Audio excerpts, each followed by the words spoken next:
জি, আমার নাম ইয়াহিয়া খন্দকার। আমি কুমিল্লা জেলা থেকে এসেছি।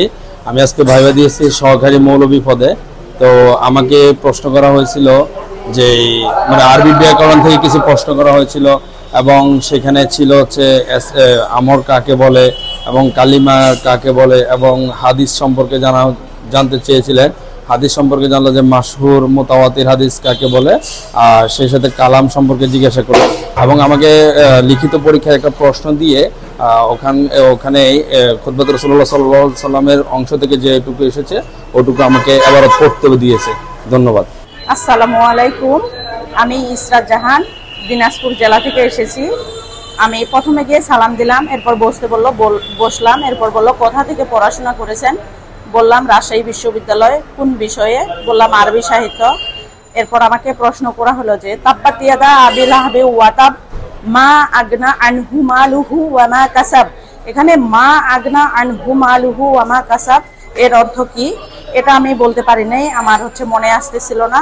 এরপর আমাকে বলছে আর রহমানির রহিম এর অর্থ কি, বলছি পরম মেহেরবান, অতি দয়ালু এবং পরম মেহেরবান। এরপর আমাকে ধরেছে যে আরবি সাহিত্যে কোন যুগে সবচেয়ে বেশি বিকাশ ঘটে, আমি বলছি আব্বাসীয় যুগে। এরপর বলছে যে আরবি সাহিত্যের যুগ বিভাগ কয়টি, বললাম 6টি। বললো কি কি, এরপর বললাম যে জাহিলি যুগ, ইসলামী যুগ, উমাইয়া যুগ, আব্বাসীয় যুগ, পতনের যুগ আর আধুনিক যুগ। এরপর আমাকে বললো যে আধুনিক যুগের সময়সীমাটা বলেন। এরপর বললাম 1798 থেকে বর্তমান পর্যন্ত। এরপর বললো যে আপনি কি মিজান পড়েছেন, আমি বললাম যে হ্যাঁ পড়েছি। বললো যে ইউমিনুনা কুন সিগা, বললাম যে ওয়াহিদ মুজাক্কার গায়েব। এরপর বললো যে এটার বাপ কি, বললাম যে ইসমে ইফআল। এরপর যে বললো ঠিক আছে ধন্যবাদ, আসেন। এরপর সালাম দিয়ে চলে আসলাম। আসসালামু আলাইকুম রহমতুল্লাহ। আমি আব্দুর রহমান মিয়াজি বলছি। আমি কুমিল্লা জেলার লালমাই উপজেলা থেকে এসেছি। আজকে আমার সহকারী মৌলভী ভাইবা হয়েছে। আমাকে 3টি প্রশ্ন করা হয়েছে। প্রথমে বলা হয়েছে যে আপনি ফাজিল কোন বিশ্ববিদ্যালয়ের অধীনে করেছেন, আমি বলেছি ইসলামী আরবি বিশ্ববিদ্যালয়ের অধীনে করেছি।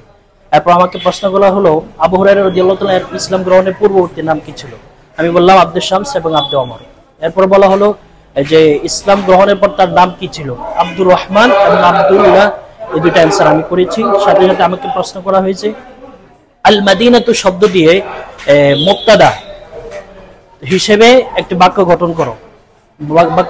তখন আমি বলেছি আল মাদিনাতু বালাতু রাসূলুল্লাহ সাল্লাল্লাহু আলাইহি ওয়াসাল্লাম। এরপর বলা হয়েছে যে ঠিক আছে আপনি আসতে পারেন। তো আজকের এই সাক্ষাৎকার নেওয়ার জন্য দৈনিক শিক্ষা.com-কে আমার পক্ষ থেকে অভিনন্দন। আর ভাইবা বোর্ড অত্যন্ত আন্তরিক ছিল। সাক্ষাৎ নেওয়ার জন্য অবশ্যই অনেক ধন্যবাদ, শুভেচ্ছা জানাচ্ছি।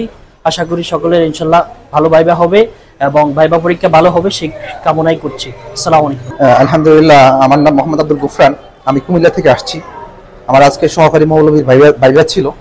আমাকে প্রথমে ঢুকার পরে জিজ্ঞেস করছে যে আপনি দোয়া কুনুতটা বলেন। আমি দোয়া কুনুতটা বলছি। বলার পরে আমাকে হাদিসে কুদসি কাকে বলে সেটা জিজ্ঞেস করছে। এরপরে হরফুজার কাকে বলে সেটা জিজ্ঞেস করছে। এরপরে যে আমাকে ওই যে প্রশ্ন থাকা কবিতাটা পড়তে দিছে। প্রশ্ন থাকা কবিতাতে পড়ছি এবং অনুবাদ করছি, এতটুকুই। আসসালামু আলাইকুম রাহমাতুল্লাহ। আমি কুমিল্লা নাঙ্গলকোট থেকে এসেছি। আমার বোর্ড ছিল 10 নং বোর্ড। মোহাম্মদ জাহিদুল ইসলাম। আমার বোর্ড ছিল 10 নম্বর বোর্ড। আমি আলহামদুলিল্লাহ আমার ভাইবা ভালো হয়েছে। আমি যখন ভিতরে প্রবেশ করি আমাকে আমাদের রিটেন প্রশ্ন থেকে কয়েকটা প্রশ্ন জিজ্ঞেস করছে। ইনশাল্লাহ আলহামদুলিল্লাহ আমি উত্তর দিয়েছি।